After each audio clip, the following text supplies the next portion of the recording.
Fantastic. Hello and welcome to the 116 release week meeting. Today we have burn down. It is Tuesday, September the 10th. We are in week 11. My name is Lachlan Evenson. Before we get into this, let me remind everybody that this meeting will be recorded and posted to a public forum, YouTube, and everybody must adhere to the Kubernetes Code of Conduct, which states, please be excellent and awesome to each other. Let's get into it. We've had an eventful 24 hours. So I'm interested to hear all the updates, starting with Kendrick enhancements. Very uneventful over here. So we're still green, still good to go. Everything's fine. We will be awaiting anything from CI signal or docs if something has to be removed. Other than that, that's all we got. Report over. Your report makes me extremely happy. Thank you, Kendrick. I'm glad it's stable and green. That's good news to my ears. All right, Mr. George, es tu turno. It's your turn. I'm about to ruin your Tuesdays. So CI signal, everything is a mess. I put it as yellow because we don't actually know. We don't actually have something to blame. We don't know. We don't know what particular thing is broken. But actually, before we get into that, let me go with some better, some better news. So a couple notable events that went down the wire in the last 24 hours. So there's 82.532. That's an issue in Kubernetes, and a lot of the people from the C cluster lifecycle, they're going to start working on replacing a lot of jobs that rely on KubeUp with Cluster API, which is amazing. The other remarkable thing is it's a PR on test infra 14.24.1 that was sent by Steven yesterday. He's been doing a lot of cleaning around test infra, so a lot of those all maintain GCP jobs. We're planning to delete them. Removing the owner files for SIG-GCP. For one, because the people who are listed as owner files, they're not around the community anymore. And SIG-GCP, even before it was moved to provider GCP, was a bit dormant. So it was kind of an issue to have owners who were not around anymore. And now the last one, 82.533. A new issue that I created this morning, and that one has a little bit more information on what's been going on since yesterday when I last gave my update. So in the last 24 hours, almost half the jobs that we have in master blocking, master informing, 116 blocking, informing, and whatever, they started failing multiple times. If you've been keeping up with the mailing list, you probably saw like 5 or 10 emails when they go to the mailing list in the last couple hours. So far, we haven't actually been able to see a pattern in all the failures. There are a handful of jobs that fail. With similar error messages, and if you are interested, I posted them all in the issue. Most of them sound like there's so for the most part, all the jobs are GCP based, and whenever you create a cluster in GCP, you have to get a GCP project. For the most part, there is always some issue handling the GCP, doing something with the GCP project somewhere along the way.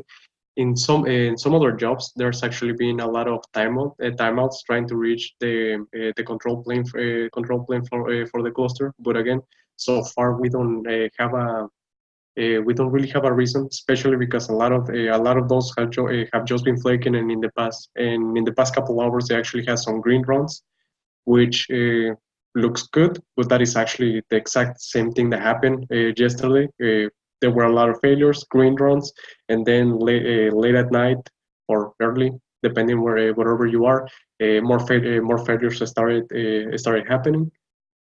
And besides that, the other couple things that I have to mention is master blocking, GCE, COS, master serial. That one actually the last couple runs fail, and it might be related to the issue that we've been seeing throughout the board. But it might also be there's a slight chance that it might also be an issue with the update to the cluster autoscaler. A couple PRs when got into master yesterday and the day before that. So for that one, we just need more information to make sure that it is a cluster autoscaler. But besides that, we'll keep an eye on it and investigate to see if we can get any more definitive information. And the other big thing is there is a failure on master informing on the scale performance job.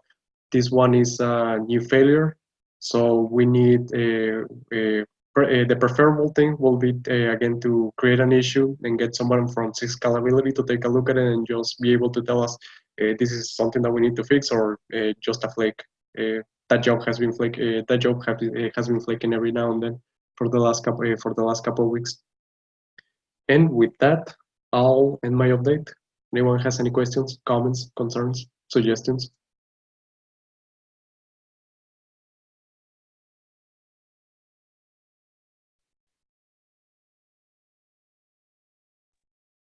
Okay, George, I'm having a look at one. I'm having a look at a dashboard. This one. I believe this one runs just the auto scaling suite. Just regarding that auto scaler update that you mentioned. Mm-hmm. I was just looking at the commits there. I think that's on master and we had 2 green runs. But yeah, I think maybe I should ping that issue owner just in case to take a look for the auto scaling one that you're calling out. But the interesting thing is it failing on auto scaling problems? I need to go find it. Hang on. So let me double check right now. It's the one on master serial. Master serial, yeah. And it has a SIG auto scaling, Yeah. ENS horizontal auto scaling, and SIG cluster lifecycle nodes resize should be able to add nodes, which is kind of good now that I actually look at it again. The SIG cluster lifecycle, if I remember correctly, that one actually doesn't test for cluster resizing. It's actually a test about being able to run a deployment with an n number of replicas and making sure that the replicas are available. And the other one, DNS horizontal auto scaling. Yeah, that's actually not the cluster, or that's not Yeah. the cluster autoscaler, right? Which is, it's actually just that controller that runs in Cube system that scales the Cube DNS pods based on queries per second or something, right? Yeah. Yeah. So I forgot. So that's definitely a good thing to mention. It doesn't really look like it might be related to the cluster autoscaler, and all the PRs that went were specifically related to the cluster autoscaler, no other autoscaling, at least not no other that I saw. Okay, I'm just having a look. This job takes what, 5 hours to run, and we're in 2 hours and 45 minutes right now. Okay. I'm just wondering. So what do you, what do we think is the best course of action here? Because this is the only thing holding up. If it's interesting observation that it's happened, there's been 2 waves. It's only been on GCE related tests, right? That we've seen the flakiness. The problem is we don't know. Yeah, we don't know if we're hiding anything else. Is really the problem. Yes. Yeah. Essentially. So Since the last time, yesterday morning it was green, there's been one commit going to master, and we had 48 hours of green before that, essentially. Dims is saying +1. What's everybody else thinking? What's your gut telling you, George? Should we ship an RC1 based on the current CI signal, or should we wait another 24 hours? So again, based on everything that you said that yesterday we had CI signal green essentially for all the weekend. Since then, we only had like 3 PRs going to master. None of them seem to change anything that is risky. And the couple failures that we have right now, the auto scaling, which really looks like a flake, and the failure of master informing with scale performance, which if we use the past history, it could just be a flake. I would say that doing the pushing the release candidate is good. The only but then again, on the policy side of things, and actually sticking with the release blocking criteria and all that, we will have to wait for everything to go green. But just forgetting the CI signal thing, I think it will be okay to do a release candidate, especially since we still have 1 week to verify that everything is exactly the way that we intended to before the zero release. Okay. I mean, my main concern is, what are we going to do? What action can we take in 24 hours to actually change things? Because it sounds like it's just wait to see if something magically gets better, because we haven't changed anything. Yeah. Have we looked into, have there been anything on test infra? Sorry, George, has there been any notable changes on test infra when this thing started? That's the only other variable that we haven't really looked into, I don't think. The only thing that I noticed is I think yesterday there was a PR for updating PRAO images, and I mentioned I should add that detail into in the issue. I mentioned in the conversation on testing ops, and no one seemed to think that was related in any way. And Catherine and everyone from SIG testing, they are ultimately the experts on the experts on that. Yeah, right. They bumped PRAO, which contained a kubekins bump. Would that potentially cause these issues, Bob? Do you know? I don't know enough about kubekins. I don't believe so, but I would not consider mine an authoritative opinion on that. Okay. Catherine didn't believe so. Okay. So I'm tempted to ship the RC1, given that we were green and we have some transient issues. The only reservation is, if there's anything hiding, which I guess we can take another RC if we want. Because I really want to give the RC time to get out there and people to play with it and see if there's any bugs that they hit. And the shorter window we give them, the more likely it is that we're going to have a .0 release that may have bugs. Well, it's going to have bugs, but are they tolerable bugs? What's everybody else thinking? A +1, -1? I'm tempted to go for it. It sounds like George is. Who else would want to weigh in on that? David, ship it. Bob, are there any -1s? Any reason to wait? Speak up.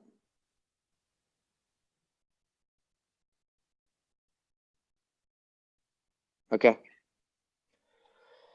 I think we go ahead and ship RC1 and then just watch it for the next 48 hours. I think not being able to actually do anything is worse than not shipping an RC1. We could wait for 48 hours and there could be no change, right? Or we could ship an RC1 and things could get better.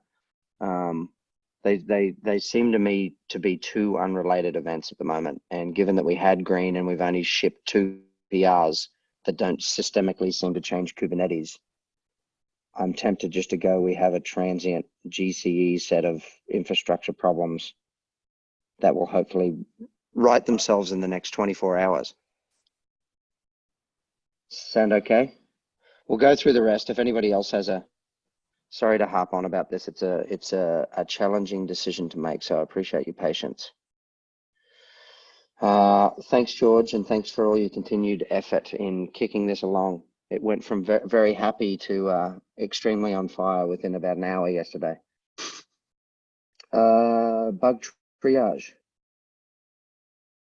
Hello, this is Josiah with Bug Triage. So we have a couple of minor things that came up. There was an issue that was filed for the CI signal flakes. There's also a reopened issue that is flagged as important soon because the PR that had been submitted for it doesn't actually resolve it. But another PR which is on track to resolve the issue has been filed. Is also flagged important soon, but is not flagged in the milestone 1.16. It is not ready to merge yet, so I can post a link to that in the chat.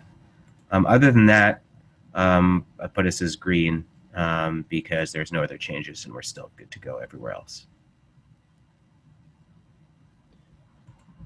Yeah, to me, thanks for calling out that issue that kubelets immediately eats all memory when live probe command outputs infinite standard out. Yeah. Okay, thank you. I mean, on this, but it doesn't appear to be release blocking. Dims has commented. I don't know if Dims has any more. Do you believe this to be release blocking, Dims? Looks like it's been around for a year. Hi. So I don't think it's release blocking as such, but we might cherry pick it later. That's the question I asked Tim Allclair.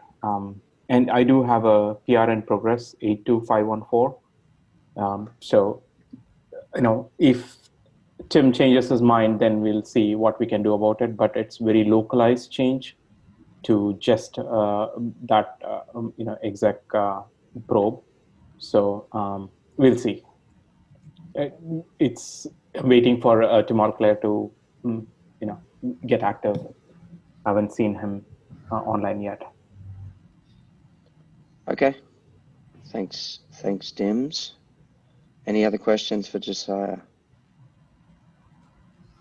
Excellent. Thanks, Bug Triage. Docs, Tunde. Hi everyone. So for docs today, we don't really have much update, so which is good. We have our docs in. The only thing I'm tracking right now is this PR instruction for switching to IP tables legacy. So I'm tracking that. It looks like the person that submitted it is very active, and I just about to message him right now. So that's the only thing that is part of the 1.16 milestone that I'm trying to get in. The PR was submitted yesterday evening, I think. Not really sure. And I'm trying to get that to be merged. That's the only minor thing that I have from Doc's update. Thanks, Tunde. I know about that thing. That thing is not actually 1.16 specific. It's all releases of Kubernetes specific. It's basically the way Linux is moving the IP tables packages around is breaking in newer versions of the kernel. So I don't even know if you need to track it. Why is that on your list? Do you know? But Stephen just, if you look at the comment section, Stephen told me this needs to go out for 1.16. But one thing I'm trying to do is I'm just keeping it. That was why I said it's a minor thing. I'm trying to make sure, I keep an eye on the PR and get that merge as soon as possible. Since he assigned that ticket to me, and he kind of implied it should be part of the 1.16 milestone to be tracking. So yeah, if you look at, he assigned that to Talking and also to Docs, and he instructed that Docs needs to get this in as soon as possible. So that was why I'm tracking it. But I don't think it's something that blocks Docs or related to 1.16 enhancement docs. Yeah. Okay, let's just leave it as is at the moment. I think that specific change, you know how you have the version docs and that I think it needs to be in all versions. Yeah. So anyway, let's just leave it as is. It's not release blocking per se, but thanks for letting us know. No problem. Feel free to just throw the link in your update in the agenda when you get a moment. Thanks, Oh, Tunde. sure. I'll do that. Thank you. Okay, release notes update with Lindsay. Yep. Hi. We don't have that big of an update, so we're green or waiting on the release candidate. Deprecations and removals have been collected for the current state and added to the release notes draft, which I've provided a link so people can start adding their changes. And then the issues that were mentioned yesterday are still sort of relevant. So I added those two.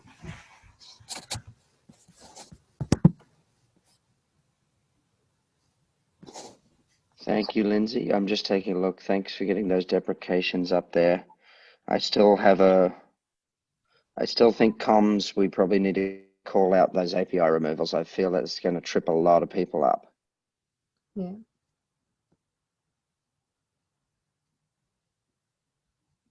Okay, I've used a lot of tooling on 116 and a lot of it's broken because they're referencing now deprecated APIs. So there's going to be a bit of a lag with people, the community catching up with the fact that extensions, V1, Beta 1 deployments is now gone. Okay, cool. Thanks for putting up those release notes. And thank you, Lindsay. Comms with Taylor. So we don't have a Taylor today, so I'm filling in. I can report everything is green. We still have the blog content coming in, so we're happy with that. And Taylor has a meeting with people at the CNCF just to make sure all the dates that we require for the blog posts are all in line. So we're green, happy, all good. Thanks, David.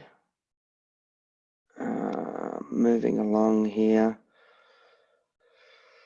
Emeritus leads don't have anything there. Release lead update. I'm going to call this release yellow, even though we have CI signal in red. I would like to see green CI signal, obviously.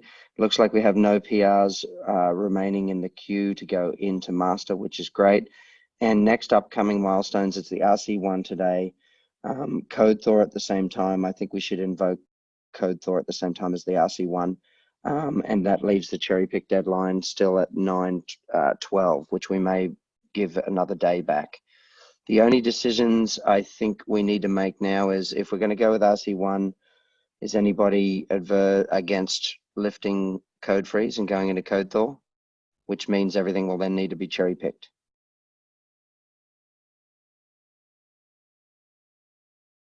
No objections? Okay. The only thing is I don't know if Young is on the call. Is anybody else from release engineering, release branch management on the call?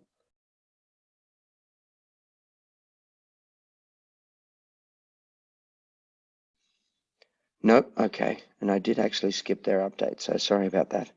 I think the best path forward is I'll ping Young on the SIG release channel, and when he wakes up tomorrow, we'll have him cut RC1 unless anybody from release branch management can do that today. So that should give us an additional 12 hours to see if we can get CI signal green and have Young cut it during his day China tomorrow, which will be our evening. He'll be cutting it just late tonight if you're in the US. Any issues with that? Otherwise, I'll direct that team to go ahead with RC1 and Code Thor. Cool. All right. That brings us to the end of the stated agenda. Do we have any other issues or matters that we need to discuss?